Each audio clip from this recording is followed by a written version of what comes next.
Querido vicerrector y querido también todo el personal de la universidad, profesores, también todos los que formáis esta familia y que es la universidad, y también como los alumnos, que sois siempre el tesoro de todo, como el tesoro de la Iglesia son las personas, es el único tesoro que tenemos siempre.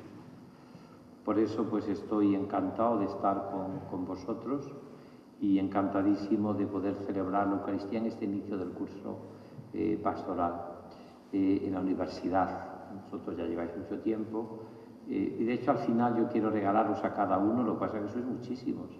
Yo pensaba haber traído 50 cartas pastorales, me parece que me quedo cortito, pero bueno, soy muchísimos más, pero bueno, yo daré a los primeros 50, esto como los primeros 50 que lleguen, se les da y los demás que se queden. Se lo pedís, los demás se lo pedís a don David, que tengo.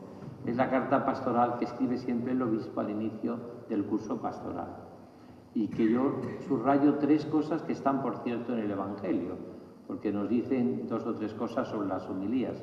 Primero, que seamos breves los que predicamos las homilías, que sean sabrosas, cortas y sabrosas, como decía Santa Teresa. Papa Francisco dice que no pase nunca más de 10 minutos las homilías, dice él con mucha gracia. Y también dice que las homilías también no pueden ser muy largas, porque cuando diga al final de la misa podéis ir en paz, no digáis todos, es justo y necesario, claro. Entonces, la conclusión que digo es que aparece un poco en el Evangelio de hoy, aparece la pregunta quizás que os habéis hecho todos vosotros y yo: ¿se salvarán muchos o se salvarán pocos? ¿O no se salvará ninguno? ¿O todos nos condenaremos, o todos se condenarán, o todos se salvarán? El problema no se puede poner en Dios, claro, porque Dios es Padre misericordioso, infinitamente bueno. Sería cuestión de la libertad humana, de cada uno de nosotros, cómo nos situamos delante de Dios. Por parte de Él está clarísimo que no hay problema. El Señor, como dice la Escritura, no quiere la muerte del pecador, sino que cambie de conducta y que viva. Lo repite continuamente la Escritura. Pero ante esa pregunta, tres respuestas que están en la línea del plan pastoral. Primero es: esforzaos por entrar por la puerta estrecha, por la senda estrecha. ¿Cuál es esa senda estrecha y esa puerta estrecha? Pues son 2 realidades. Una de ellas sería fundamentalmente el cumplimiento de lo que podríamos decir la ley de Dios, es decir, los mandamientos, es decir, ser coherente con el Evangelio. Eso sería la primera explicación que se puede hacer. En este sentido, podríamos decir que es la primera clave del año pastoral, que sería que a vosotros como universitario también, pidiendo al Espíritu Santo para vosotros y para todos los profesores que os iluminen la verdad, sería ser peregrinos de esperanza, que es el título de la carta pastoral que he escrito, peregrinos de esperanza. ¿Se salvarán muchos? ¿Cuál es esa puerta estrecha? A mí me gusta pensar que esa puerta estrecha, lo digo en la última carta encíclica que acaba de publicar el Papa, Dilesis Nos, bellísima, sobre el corazón de Jesús, una carta hermosísima, donde por cierto tengo yo la vanidad de que en uno de los números me cita el Papa, cita uno de mi libro que escribí yo hace mucho tiempo. Nunca ha llegado el Papa quizás más bajo ni más alto, claro. Pues me cita, creo que es la número 225, cita un texto y ese texto pone Francisco Cerro Chávez como uno de los que yo siempre he escrito mucho sobre el corazón de Jesús, ¿no? Entonces a mí me dice el Papa algo precioso, que esa puerta estrecha es el corazón de Cristo, es su corazón. Por eso si entramos por esa puerta estrecha nos salvaremos, que es la puerta de la misericordia, del amor, de la ternura, de la humildad. Eso significa. Y eso para eso hay que ser peregrinos de esperanza. Cuidado, peregrinos, no turistas, peregrinos, no vagabundos. Mucha gente confunde ser peregrino con ser vagabundo. El peregrino sabe de dónde viene y a dónde va. El vagabundo da vueltas por el mundo y el turista es el curioso, que me parece bien, que visita, que ve, pero no entra muchas veces todo lo que tiene que entrar, porque no ha crecido por dentro para servir por fuera, sino que lo único que le mueve es la curiosidad, mientras que el peregrino vive en el asombro de tanto amor recibido de Dios. Por eso, ¿se salvarán muchos o se condenarán pocos? Jesús no contesta. Esforzaos por entrar por la puerta estrecha. ¿Qué significa esto? Que tenemos que vivir estas dos realidades, siendo coherente con el Evangelio y sobre todo entrando por la vía de la humildad y de la misericordia del Señor. Seguramente que ningún humilde se condena, ninguno. La persona que es humilde se mete a Dios en el bolsillo. Segundo, Jesús sigue profundizando en este tema, ¿no? Por ejemplo, la revelación pública, que es la más importante, que se acaba con el Apocalipsis, con el ven, Maranatá, ven Señor Jesús. Jesús sostiene esto. Es verdad que hay algunas otras revelaciones privadas, por ejemplo Fátima, que hablan de que sí que hay gente que cae.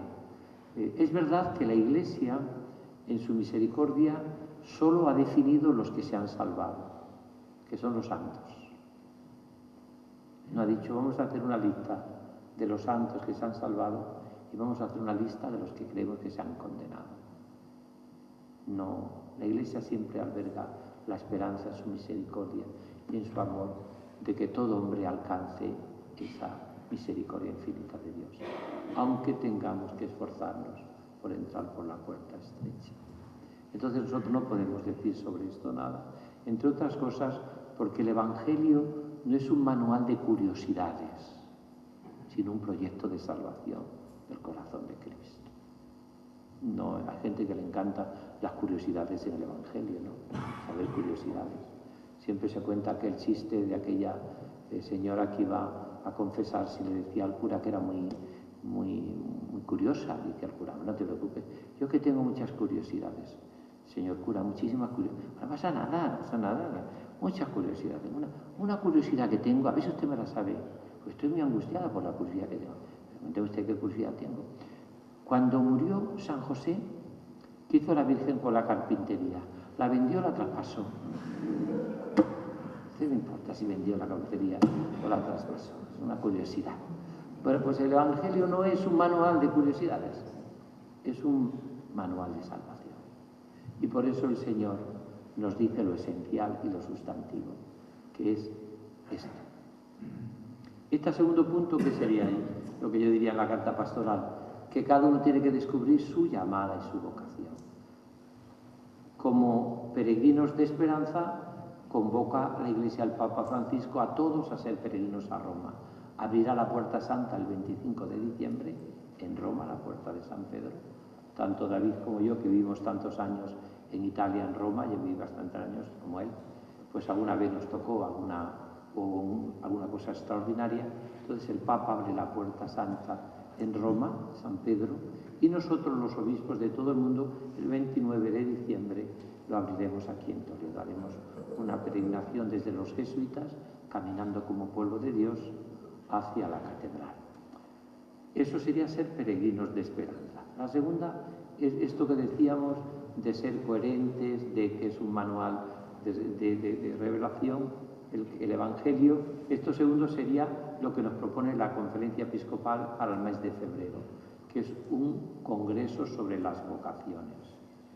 Tenemos que lograr en el mundo, y fijaros si esto es importante en una universidad, descubrir también nuestra vocación de servicio. Y eso lo hacéis vosotros preparando, ¿no? Uno tiene que buscar cuando elige su camino lo que va a hacer, esa vocación, ¿no? Donde pueda servir mejor a la humanidad. Decía el Papa Juan Pablo II, ser llamado significa ser amado. Y hay que pasar del pienso, luego existo, a soy llamado, luego soy amado. Soy llamado, luego soy amado por Dios. Y termino. Tercero. La tercera clave del curso nuestro, que también os ofrezco a la universidad y os propongo la pastoral universitaria, es un sínodo diocesano que ha propuesto la diócesis. Os he visto cuando llegué voy a cumplir 5 años a Toledo, de arzobispo, me propuse hacer un sínodo diocesano. Antes incluso que el Papa Francisco estuviese tan insistiendo en estas realidades, porque un sínodo es lo que es la Iglesia, caminar juntos, donde todos, dice el Vaticano II, somos corresponsables, todos, dice la Iglesia. La Iglesia nadie sobra, todos son necesarios y todos estamos llamados a cumplir una misión. Y esto es un sínodo, caminando juntos. lo que significa la palabra sínodo en griego, caminando, punto. Bueno, pues os propongo a todos también que cuando llegue el Adviento, que llega cerquísima pronto, primer domingo de Adviento, estamos más o menos un mes, con San Andrés Apóstol llegará el Adviento.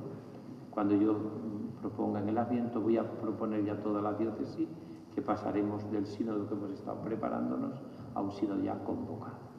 Y cuando será la convocatoria más oficial sería cuando nos unamos al Papa Francisco el 29 de diciembre en la catedral, que os invito a todos. Y viviremos la tercera clave que aparece en el Evangelio, ¿no? Y es el seguimiento de Jesús, pero en familia, en comunión.